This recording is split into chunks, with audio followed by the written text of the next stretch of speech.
This is part 9 of our Mansa Musa series. Do watch the previous parts for the full story. We also post the full-length videos on our YouTube channel. The great Mali Empire was slowly beginning to fade.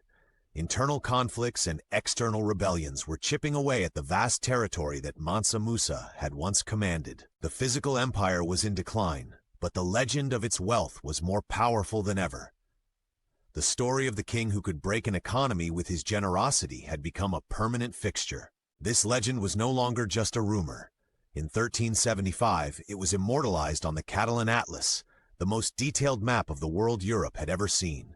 There, for the first time, European kings could see a depiction of a black African emperor sitting on a golden throne, holding a massive nugget of pure gold. The map explicitly stated that this was the richest and most noble king in all the land. For the kingdoms of Europe, particularly Portugal, this map was not just a piece of geography, it was a treasure map. At this time, Europe was desperate for gold. Their own mines were running dry, and the traditional trans-Saharan trade routes were controlled by North African Muslim states, their rivals. The Catalan Atlas provided a tantalizing clue. The source of the world's gold was somewhere in the heart of West Africa, south of the Great Desert. The question was, could they get to it by sea? This question would consume the Portuguese monarchy.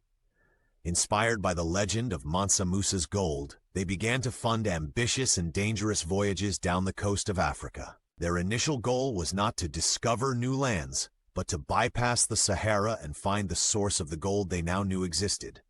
Every ship that sailed south was, in essence, searching for the ghost of Mansa Musa's empire. These voyages, started in the quest for Mali's gold, would kickstart the European age of exploration.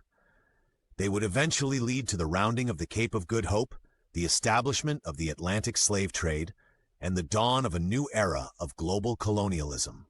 The legacy of Mansa Musa's incredible display of wealth was therefore a complex one. It brought his empire fame and respect, but it also painted a golden target on the back of his continent. So what is the final legacy of the richest man who ever lived?